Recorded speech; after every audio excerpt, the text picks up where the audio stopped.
On 3rd May 2026, the fourth day of our Scandinavian Baltic tour, we had breakfast at the hotel Vilnius Park Plaza and set out for the guided city tour.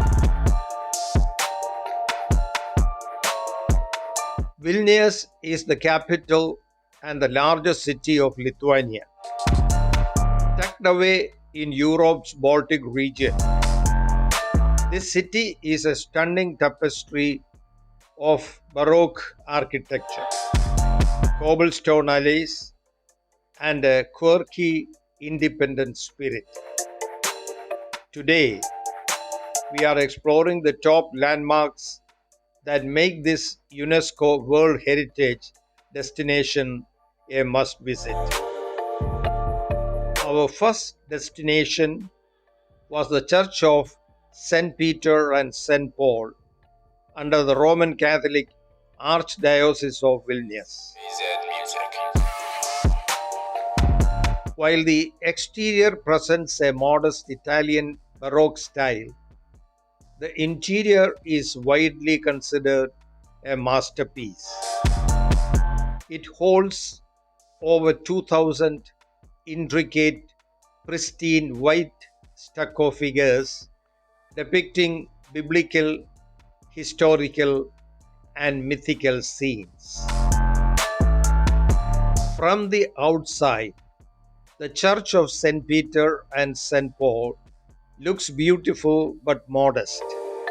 Its understated brick facade blends quietly into the Antakalnis neighborhood.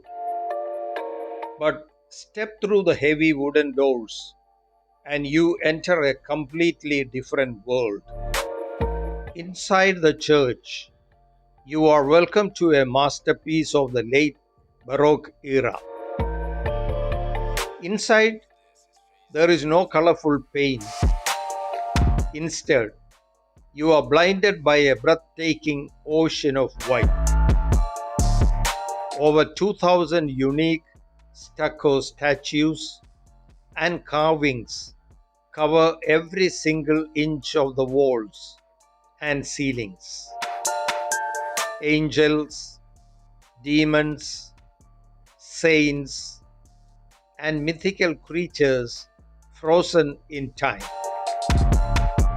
They seem to dance in the natural light pouring through the high windows. This artistic marvel was born out of gratitude and peace. Lithuanian Grand Hetman Mieczysław Kazimierz Pak funded the church in the late 17th century. He built it to celebrate the liberation of Vilnius from invaders. Pak wanted the interior to reflect the triumph of peace over war. He hired Italian master sculptors Pietro Perti and Giovanni Maria Galli, who spent nearly 30 years bringing this heavenly vision to life. The founder Pak showed his ultimate humility at the end of his life. He asked to be buried right under the church threshold. He wanted every visitor to step on his grave. His tombstone reads, "Here lies a sinner." Yet, looking up into the grand dome, his legacy feels anything but sinful. It feels divine. Our next stop was the open-air Subachu's viewpoint, from where we get a panoramic view of the old town. There is a quiet magic to Vilnius in the early morning, and there is no better place to witness it than here at the open-air Subachu's viewpoint.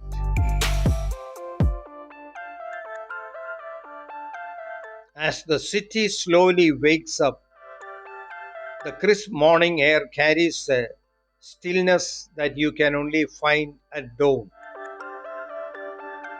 Looking out from this natural hillside balcony, the vast panorama of the old town gradually comes into focus under the soft, clean light of a new Baltic day.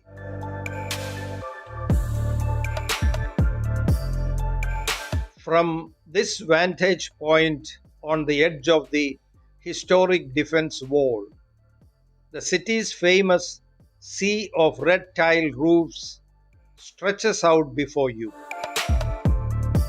In the early morning hours, the low sun catches the angles of the medieval structures, casting long, dramatic shadows through the winding alleyways below.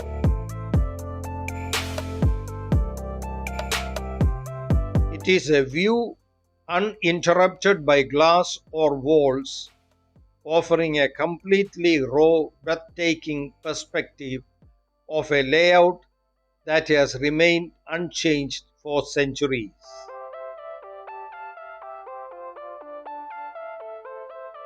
As the morning fog burns away, the iconic church spires begin to pierce the skyline.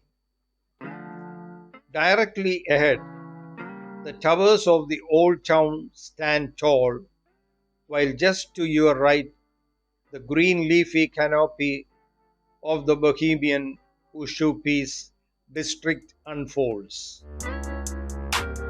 Ushupis in Lithuanian language means beyond the river or the other side of the river, referring to the Vilnia River. The morning light perfectly accentuates the contrast between the old stone monuments and the vibrant nature that weaves its way through the entire Vilnius Valley. While other platforms lock you behind glass or require a long climb up steps, Subachus lets you stand in the open air, side by side with the city itself. Watching the morning sun claim the day over these ancient streets reminds you of why Vilnius holds such a timeless charm. It is the perfect start to a day of exploration. Our next stop was the Cathedral Square. Dominating the space is the Vilnius Cathedral, or the Cathedral Basilica of St. Stanislaus and St. Ladislaus, resembling a classic Greek temple. Located in the heart of the city, this magnificent neoclassical landmark is the primary Catholic sanctuary of Lithuania. It features a distinctive, standalone, iconic 57-meter tall bell tower. The bell tower stands completely separate from the main building. This 19 to 25 foot thick base was originally a defensive tower from the city's medieval walls. It wasn't until the 16th century that it was transformed into a clock tower. The cathedral itself underwent multiple transformations, surviving fires, floods, and wars before architect Laurynas Gotsevičius gave it this grand Grecian look in the late 18th century.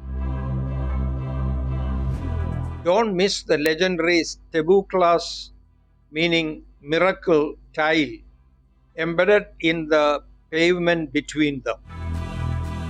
This is believed to be a miracle mosaic tile. Legend says if you stand here, make a wish, spin clockwise 3 times, and jump, your wish will come true. They love it when I turn up the bass. Step inside, and the minimalist exterior gives way to sacred artistry.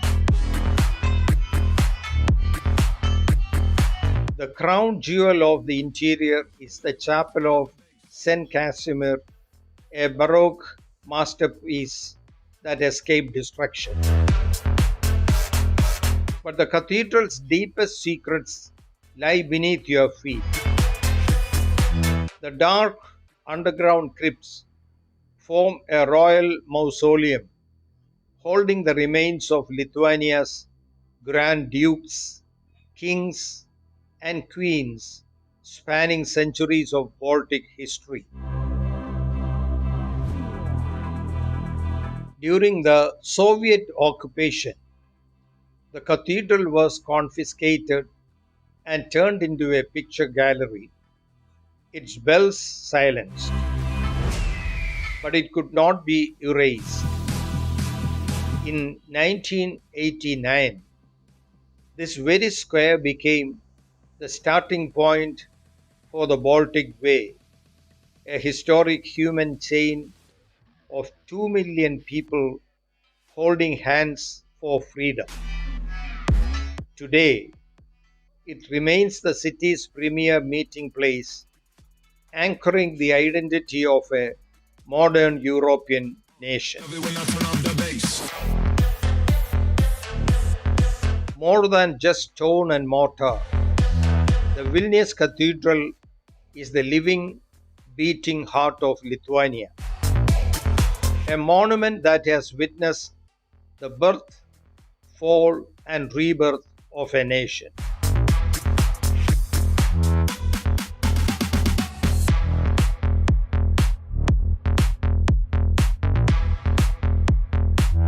They love it when I turn up the bass.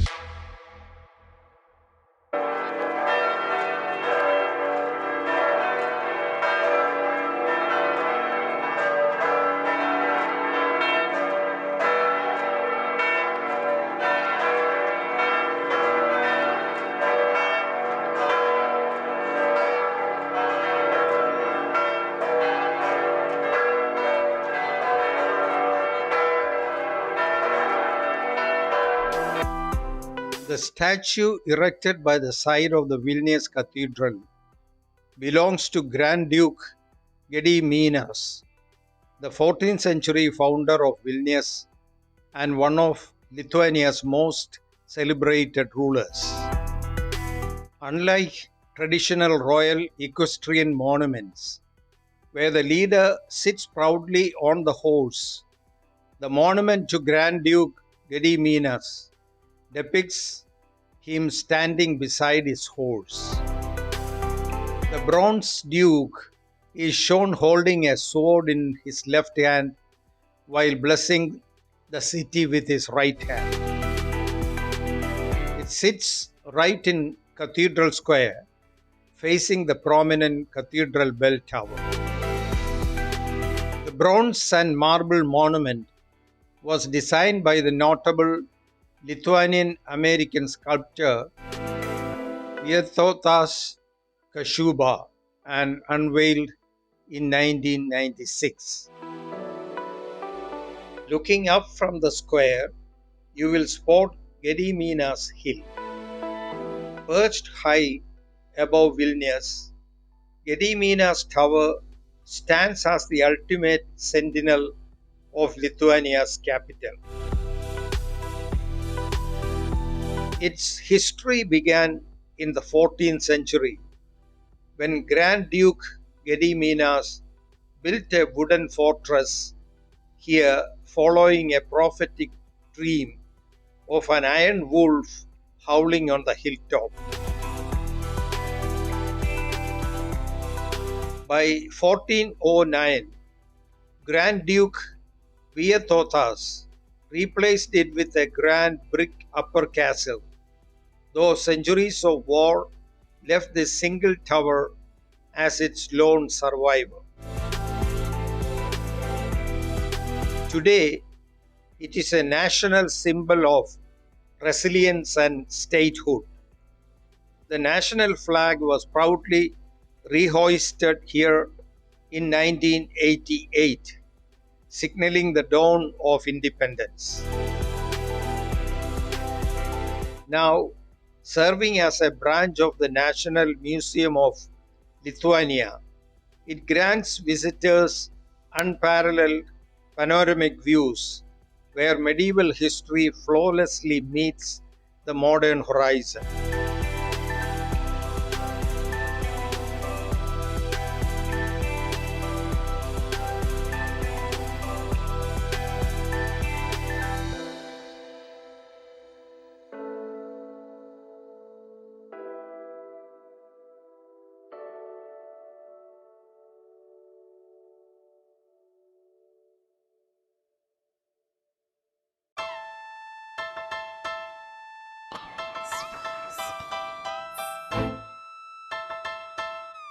Eric will